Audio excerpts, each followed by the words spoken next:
Hello friends, मैं physiotherapist doctor Hemlata. नमस्कार। जून physiotherapy channel में आपका स्वागत है।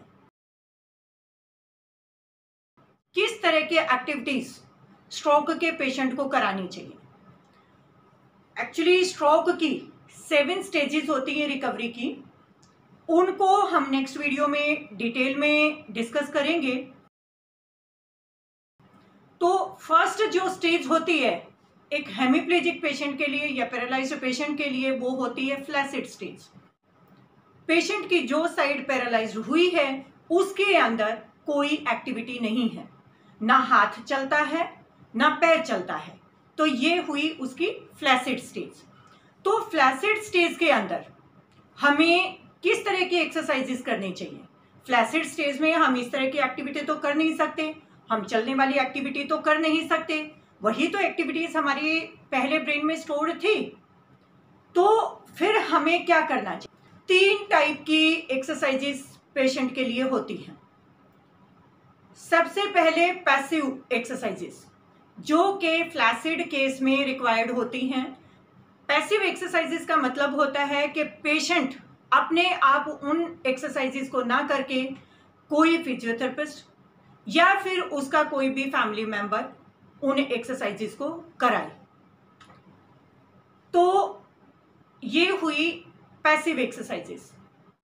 लेकिन फ्लैसिड स्टेज में पैसिव एक्सरसाइजेस का मतलब ये नहीं होता कि पेशेंट को इस तरह से बस ये हाथ हिला दिया, ये मूवमेंट करा दी या इस तरह की कोई मूवमेंट कराई, नहीं।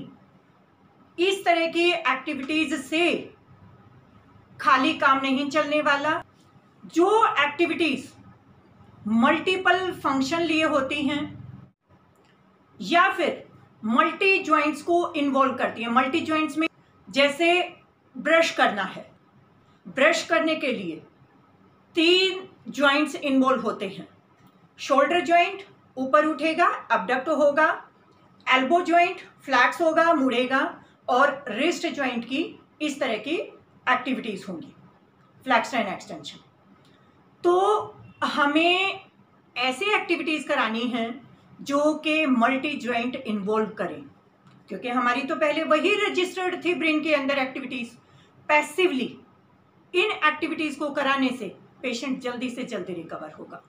सेकेंड टाइप आती है एक्सरसाइजेस की, एक्टिव एक्सरसाइजेस। जब फ्लैसिड स्टेज से रिकवर होके पेशेंट सेकेंड स्टेज पे जाने लगता है तो उसके अंदर कुछ स्पास्टिसिटी आने लगती है, कुछ लाइट मूवमेंट्स शुरू हो जाती हैं। वो जो लाइट मूवमेंट्स पेशेंट की स्टार्ट हुई हैं उस टाइम पे पेशेंट को सबसे ज्यादा अपनी एक्टिविटीज को इन्वॉल्व करना है, सबसे ज्यादा अपनी बॉडी को इन्वॉल्व करना है। होल डे एक्सरसाइजेस के तौर पे अपनी बॉडी की यूजफुल मूवमेंट्स करनी है, उससे रिकवरी फास्ट होगी। सेकेंड टाइप की एक्सरसाइजेस एक्टिव एक्सरसाइजेस जो पेशेंट अपने आप से कर सकता है। उसमें कुछ कभी कभी असिस्टेंस की जरूरत होती है, मींस थोड़ी सी उन एक्टिविटीज को करने के लिए बाहर से किसी फैमिली मेंबर की या फिजियोथेरेपिस्ट की हेल्प की जरूरत होती है, तो उनको एक्टिव असिस्टेड एक्सरसाइजेस का नाम दिया जाता है। बट उसमें एफर्ट बहुत ज़्यादा पेशेंट को करना पड़ता है, तभी उन एक्सरसाइजेस का, तभी उन एक्टिविटीज़ का फ़ायदा होता है और पेशेंट के अंदर मूवमेंट जल्दी से जल्दी आती है। इस स्टेज पे आने के बाद पेशेंट को अगर जल्दी से जल्दी रिकवर होना है, जो स्ट्रोक की 7 स्टेज रिकवर्ड स्टेज होती है जहां पेशेंट टोटली अपने आप को इंडिपेंडेंट कर सकता है, अगर पेशेंट को वहां तक पहुंचना है तो जल्दी से जल्दी एक्टिव एक्सरसाइजेस के लिए पेशेंट को तैयार रहना पड़ेगा। थोड़ी सी भी बॉडी के अंदर जिस भी पोर्शन के अंदर मूवमेंट आनी शुरू हो जाए, पेशेंट को वो एक्टिविटीज उस स्टेज में पेशेंट को खूब सारी एक्टिविटीज डे नाइट लग के करनी पड़ती हैं, दिन रात उनके लिए कोशिश करनी पड़ती है, तो वो पेशेंट बहुत जल्दी रिकवर होते हैं। फिर थर्ड टाइप की एक्सरसाइजेस होती हैं रजिस्टेड एक्सरसाइजेस। रजिस्टेड एक्सरसाइजेस के लिए कुछ मूवमेंट्स को रोकना पड़ता है। जो मूवमेंट पेशेंट की शुरू हो गई है, सपोज पेशेंट की ये मूवमेंट शुरू हो गई है, तो फिजियोथेरेपिस्ट ने या उनके फैमिली मेंबर ने या उनके केयर टेकर ने इस मूवमेंट को रोकना है। यहां हाथ रख के opposite force, opposite pressure apply करना है और इस मूवमेंट को पेशेंट को करते हुए रोकना है। लेकिन ये फोर्स फिजियोथेरेपिस्ट को या फिर फैमिली मेंबर को या केयर टेकर को सिर्फ उतना ही अप्लाई करना है कि जो पेशेंट अपने आप उन एक्सरसाइजेस को कर रहा है उससे थोड़ा सा रेजिस्टेंस कम करना है, ताकि पेशेंट की एक्टिविटीज हो सके उस रेजिस्टेंस के साथ, उस वेट के साथ, उस फोर्स के साथ। तो पेशेंट को इस स्टेज पे बहुत अच्छी रिकवरी बनती है। यहाँ पेशेंट को स्ट्रेंथ गेन होती है इस टाइप की एक्सरसाइजेस से, रजिस्टर्ड एक्सरसाइजेस से। तो फिजियोथेरेपिस्ट को भी इस स्टेज पे अपने पेशेंट की रिकवरी के लिए, जहां भी पेशेंट एक्टिव एक्सरसाइजेस के लिए रेडी हो, एक्टिविटीज स्टार्ट हो गई हैं, पेशेंट खुद से करने लगे हैं, वहां फिजियोथेरेपिस्ट को स्लाइट रेजिस्टेंस अप्लाई जल्दी से जल्दी कर देना चाहिए, ताकि पेशेंट उसके अगेंस्ट काम करे और जल्दी से जल्दी स्ट्रेंथ आए। रजिस्टर्ड एक्सरसाइजेस पेशेंट को स्ट्रेंथ प्रोवाइड करती हैं, बहुत जल्दी से इंडिपेंडेंट बनाती हैं। तो इस स्टेज पे दोनों को ही लापरवाह नहीं होना, ना फिजियोथेरेपिस्ट को, ना केयर टेकर को और ना ही पेशेंट को। तो ये थी 3 टाइप्स ऑफ एक्सरसाइजेस। हमने किस किस स्टेज पे कौन कौन सी मूवमेंट आ जाने के बाद कौन कौन सी टाइप की एक्सरसाइजेस अप्लाई करनी है, ये मैंने आपको काफ़ी डिटेल में बता दिया।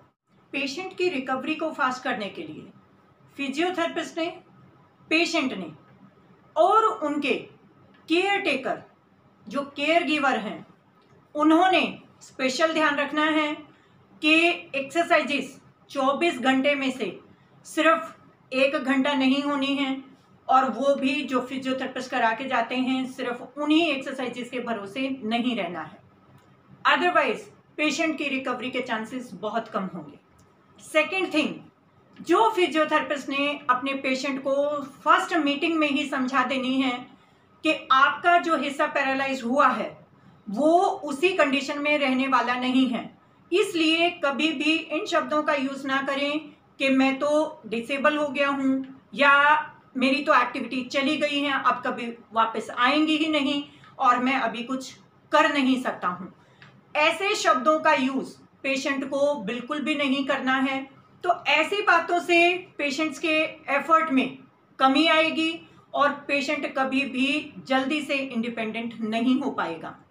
अगर पेशेंट को अपनी रिकवरी फास्ट करनी है तो पेशेंट को उसी तरह से अपनी एक्सरसाइजेस करनी पड़ेंगी जिस तरह से पैरालिसिस से पहले पेशेंट अपनी डेली एक्टिविटीज़ करते थे। जो 24 घंटे में एक्टिविटी होनी थी वो 1 घंटे में कैसे काम चलेगा? क्या पैरालिसिस से पहले आप 24 घंटे का काम 1 घंटे में ख़त्म कर लेते थे? तो अब जो आपकी मूवमेंट जो फिजियोथेरेपिस्ट 1 घंटा करा के जाएंगे तो उनसे आपकी मूवमेंट कैसे चालू होंगी? पेशेंट को एक्टिविटीज़ करते रहना है जो भी उसके वश में है, एक्टिव है, पैसिव है, रजिस्टर्ड है। पेशेंट अपने हाथ से भी रेजिस्टेंस दे के रजिस्टर्ड एक्सरसाइजेस कर सकते हैं। अगर पेशेंट के हाथ पैर चलने लग गए हैं तो एक्टिव एक्सरसाइजेस पेशेंट कर सकते हैं, और अगर पेशेंट के हाथ पैर अभी चलने शुरू नहीं हुए हैं तो अपने दूसरे जो साउंड साइड है, मीन्स जो एक्टिव साइड है जिसमें पैरालिसिस नहीं है, उस तरफ से पकड़ के उन मूवमेंट्स को पेशेंट ने लगातार करते रहना है। इस तरह की मूवमेंट्स जो भी पेशेंट होल डे करते थे, इस तरह से अपने बॉडी पार्ट्स को टच करके देखना है पैरालाइज्ड साइड से, पैरालाइज्ड हैंड से अपने मुंह को इस तरह से, अपने हाथों को इस तरह से, तो इस तरह से पेशेंट अपने दूसरे हाथ से अपने आप इस तरह से पकड़ें और ये एक्टिविटी इस तरह से करें, ये एक्टिविटी इस तरह से करें कॉम्ब करने वाली, और ब्रश करने वाली एक्टिविटी को पेशेंट इस तरह से करें। तो इस तरह की एक्टिविटीज़ पेशेंट को करते रहनी है ताकि जो हमारे मोटर पैटर्न रजिस्टर्ड हैं ब्रेन के अंदर वो एक्टिवेट हों और पेशेंट की अपनी इच्छा उन कामों को करने की जागे और वो पॉइंट्स एक्टिव होकर पेशेंट को नॉर्मल लाइफ की तरफ लेकर आए। इस तरह की एक्टिविटीज करने से पेशेंट जल्दी से जल्दी रिकवर होते हैं। फ्रेंड्स, आपको अगर हमारी ये वीडियो पसंद आई हो तो प्लीज हमारी वीडियो को लाइक करें। हमारी वीडियोस आप तक सबसे पहले पहुंचे इसलिए हमारे चैनल को सब्सक्राइब करें और बेल नोटिफिकेशन दबाना ना भूलें। फ्रेंड्स, ये वीडियो ज़्यादा से ज़्यादा लोगों तक पहुंचे ताकि ज़्यादा से ज़्यादा लोग इस कंडीशन के बारे में अवेयर हो सकें, बहुत सारे लोगों की लाइफ स्पॉइल होने से बचे।